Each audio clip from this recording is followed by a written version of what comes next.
Bismillahirrahmanirrahim. Alhamdulillahirrahmanirrahim. Wassalatu wassalamu ala asrafil anbiya wal mursalin Sayyidina Muhammadin wa ala alihi wa sahbihi ajma'in. Amma ba'du. Sahabat-sahabat pecinta atau pemirsa channel kami As-Sa'adah Channel, kali ini kita akan membahas tentang sesuatu atau hal yang dapat membatalkan wudhu kita. Nah, ada beberapa hal yang dapat merusak wudhu kita.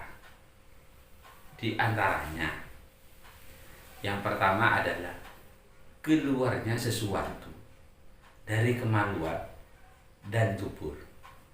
Baik yang keluar itu hal yang lumrah ataupun yang tidak lumrah.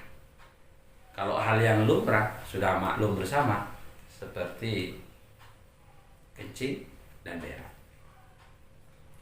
Sedangkan hal yang tidak lumrah, semisal keluar batu, keluar emas, atau keluar apa saja yang tidak lumrah. Nah, ini dapat membatalkan wudhu. Kecuali mani atau sperma, maka dia tidak dapat membatalkan wudhu. Orang yang punya wudhu lalu keluar sperma, maka tidak dapat membatalkan wudhu. Kenapa begitu? Karena sperma, orang yang keluar sperma atau dikatakan junub justru lebih besar, yaitu wajib mandi. Itu sahabat-sahabat. Nah, yang kedua di sini yaitu hilang akal, baik disebabkan tidur ataupun lainnya tidur. Semisal pingsan, gila, epilepsi, dan lain sebagainya yang dapat menghilangkan akal kita. Saat kita punya wudhu, kemudian pingsan, batal, walaupun pingsannya hanya sekian menit atau sekian detik. Nah, kalau berkaitan dengan masalah tidur tadi, itu ada beberapa pengecualian. Yang pertama, apabila tidurnya seseorang itu pantatnya tetap pada tempat duduknya, ya, maka itu tidak membatalkan wudhu walaupun sudah tidur. Artinya dengan syarat tidak bergoyang-goyang. Contoh begini, kita di dalam masjid misalkan waktu khutbah. Nah, kebanyakan khutbah itu banyak yang tidur, entah karena kelelahan atau bagaimana. Apabila tidak goyang-goyang, tidurnya tetap begini dan tidak bergerak-gerak ke sana kemari, maka tidak membatalkan wudhu. Nah, pengecualian ini hanya berlaku bagi orang yang postur tubuhnya sedang, dalam artian tidak terlalu gemuk dan tidak terlalu kurus, ya, tidak terlalu gemuk dan tidak terlalu kurus. Nah, ini sahabat-sahabat, jadi tidurnya seseorang yang pantatnya menetapi tempat duduknya dan tidak bergerak-gerak, ini tidak membatalkan wudhu. Kecuali tadi, ya, orang yang terlalu gemuk dan terlalu kurus.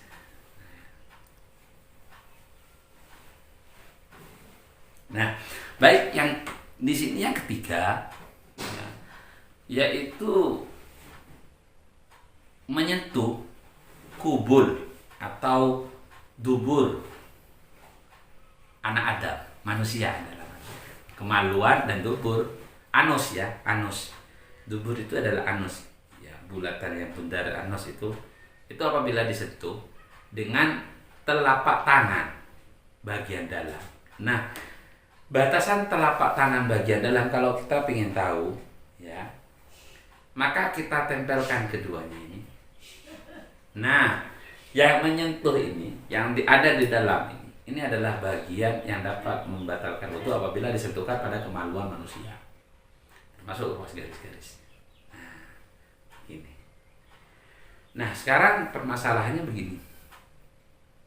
Kalau ada seorang dokter hewan ataupun, ya, dokter hewan, ataupun kita lah, tidak harus dokter hewan, kita semua yang melakukan sentuhan terhadap hewan, kepada sapi misalkan, dengan tidak menggunakan sarung tangan, ya, tidak menggunakan sarung tangan, lalu dia memasukkan tangannya ke dalam kemaluan sapi, maka ini tidak dapat membatalkan wudhu.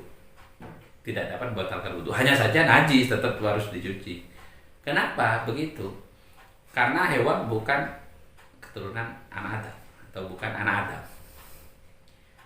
Nah, yang saat ini sering terjadi di desa-desa, yaitu apabila seorang ibu kadang nyawii anaknya menggunakan tangan bagian luar atau menggunakan kaki, gunakan kakinya, nyawii anaknya menggunakan kaki. Apa ini membatalkan wudhu? Padahal yang disentuh adalah kemaluan anaknya, sedangkan anaknya adalah keturunan Adam atau manusia. Yang jelas tidak dapat membatalkan wudhu. Kenapa? Karena yang dilakukan bukan tangan bagian dalam, tangan bagian dalam. Nah, begini. Dan yang keempat yang dapat membatalkan wudhu di sini adalah tersentuhnya atau menyentuhnya kulit laki-laki dan perempuan yang sudah nyampe batasan dewasa dan bukan mahram di sini. Artinya orang lain, kita menyentuh kulit laki-laki dan perempuan. Itu batasan dewasa di sini adalah dapat menimbulkan syahwat atau bisa disyahwati. Nah, ini batal apabila tersentuh. Itu sahabat-sahabat. Nah, berbicara masalah mahram tadi, ini perlu kita ketahui. Ingat ya, mahram, ya, yang bukan mahram. Mahram di sini ada 3. Yang pertama adalah mahram nasab, mahram yang disebabkan keturunan, ya, seperti kakak, adik, ayah, nenek, kakek. Maka kita apabila menyentuh mereka semua, kita dalam keadaan berwudu, ini tidak mendapat membatalkan wudu. Walaupun sudah bersentuhan kulitnya, kita menyentuh kakek kita, nggak batal wudu. Kita menyentuh ibu, seorang anak laki-laki menyentuh ibunya, nggak batal. Ya, karena itu mahram, nasab namanya. Atau seorang anak perempuan disentuh oleh ayahnya, atau seorang ayah menyentuh anak perempuannya yang sudah dewasa ketika dia cium tangan atau pamitan, berangkat kerja dan sebagainya dalam keadaan punya wudu, ini tidak membatalkan wudu karena itu adalah satu mahram. Ya. Yang kedua di sini adalah sebab pernikahan atau disebut dengan mahram musyaharah. Nah, seorang anak laki-laki menikah dengan seorang perempuan, ya, lalu ayahnya ini, ayah si perempuan ini tidak batal.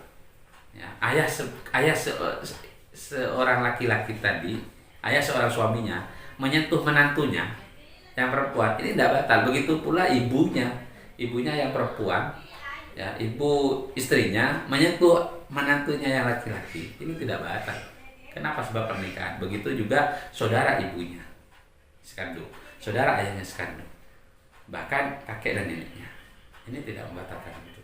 Ini disebabkan dengan pernikahan tadi, sehingga ke ibu mertua itu sama dengan ibu kita sendiri, ke bapak mertua sama dengan bapak kita sendiri. Artinya ketika bersentuhan itu, ketika punya wudu, tidak batal wudunya. Nah, dan yang keempat, sahabat-sahabat, yang ketiga mahramnya di sini adalah mahram rodok. Mahram rodok kalau bahasa Jawa itu tunggal susun. Kalau bahasa Indonesianya satu susuan. Maksudnya bagaimana di sini? Nah, begini sahabat. Perlu saya jelaskan. Kalau di kota mungkin ini jarang terjadi. Tapi kalau di desa-desa ini masih sering terjadi. Misalkan seorang Ibu Fatimah. Ibu Fatimah ini memiliki anak perempuan. Memiliki anak perempuan.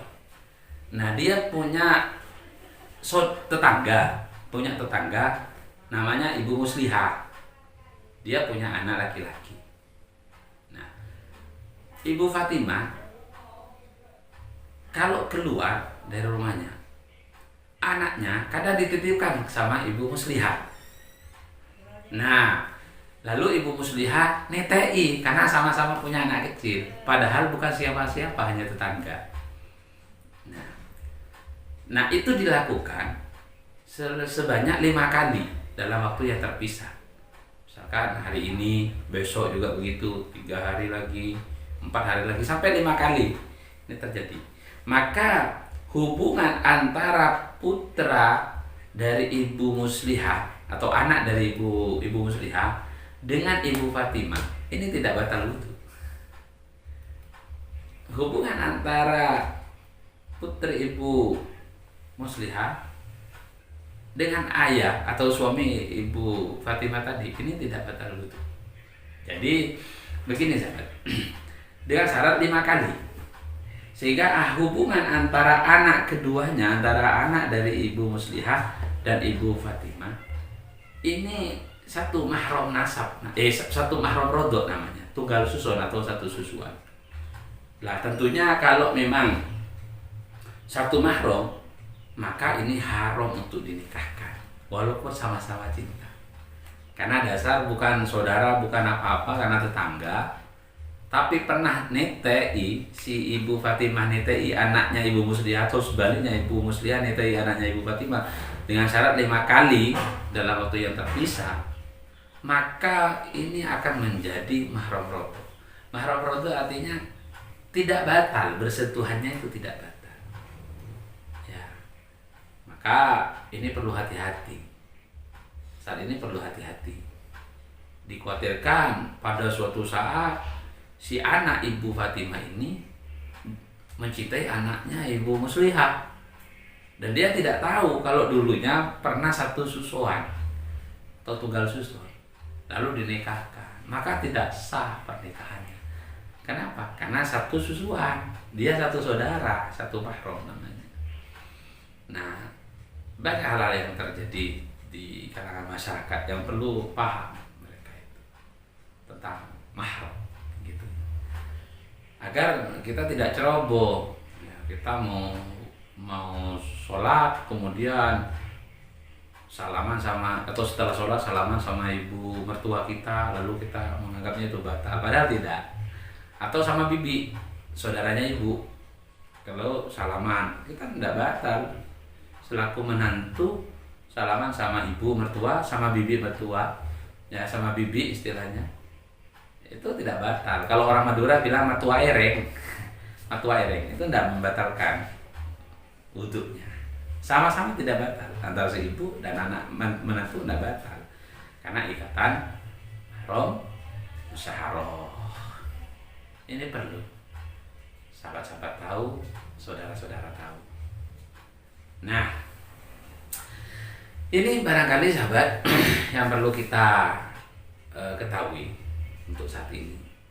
Ya, sekali lagi mudah-mudahan ini menjadi ilmu yang manfaat, yang barokah bagi kita semua, sehingga kita dalam beribadah akan hati-hati. Dalam beribadah kita sudah punya ilmu, dalam beribadah kita punya dasar dan landasan. Begitu sahabat. Terima kasih atas perhatiannya, dan terima kasih juga atas dukungannya. Jazakumullah ahsanal jazaa. Sampai jumpa kembali di lain kesempatan. Wallahul muwaffiq ila aqwamit thoriq. Assalamualaikum warahmatullahi wabarakatuh.